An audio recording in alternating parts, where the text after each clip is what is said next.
All right, today we're jumping into a short story that has, wow, such a powerful twist. It's called A Letter to God by G.L. Fuentes.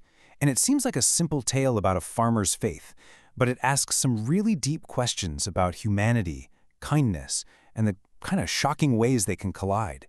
Seriously, this one question is the engine for the whole story. So keep that in the back of your mind as we meet our main character, a man whose faith is just absolute. And we're going to see how that faith gets put to the ultimate test. So, let's meet our guy, Lencho. He's a farmer, and his whole world pretty much is this one valley. His life is simple, and his faith even simpler.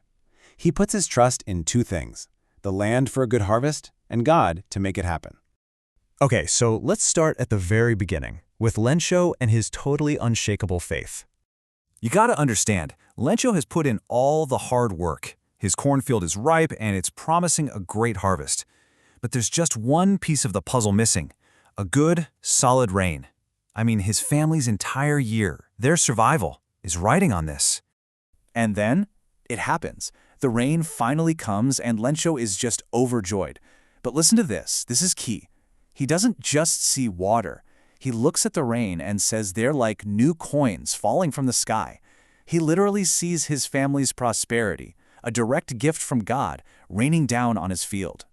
But you know how stories go. Just as quickly as that hope arrives, it's ripped away. The story takes a really dramatic and, well, devastating turn. That beautiful curtain of rain he was so happy about? It turns into something straight out of a nightmare, a hailstorm. What started as a promise of wealth becomes a blanket of pure destruction, covering everything in white, like a layer of salt. And the destruction is, well, it's total. This isn't just a little setback, it's a complete wipeout. Every leaf, every flower, all the corn, gone. In just a few moments, everything he worked for, everything his family was depending on, is just gone.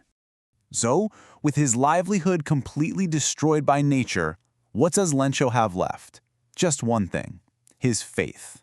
At this point, in this moment of total loss, his belief in God isn't just a comfort anymore, it's his only practical option. And this, right here, is where the story gets really interesting. Faced with total ruin, Lencho decides to act on his faith in, well, the most direct way you could possibly imagine. So what does he do? He writes a letter. And who does he send it to? Not his family, not a bank. No, he addresses it simply to God. And get this, his request isn't for $1 million or anything. It's super practical. He asks for exactly 100 pesos, the precise amount he's calculated he needs to replant his field and feed his family. So you can imagine what happens when this letter lands at the post office. The postmaster sees it, and of course he just starts laughing. I mean, who wouldn't? A letter to God? But then, something changes. He stops laughing and is just floored by the raw, genuine faith of this man. It doesn't just touch him, it actually inspires him. He's so moved that he decides he cannot let this man's faith be broken. So he comes up with a plan.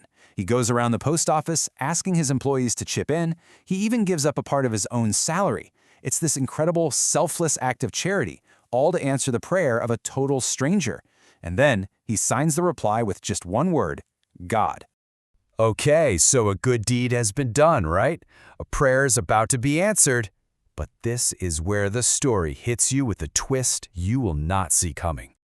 So Lencho gets the envelope with the money, and he's not even a little bit surprised. I mean, of course God answered his letter.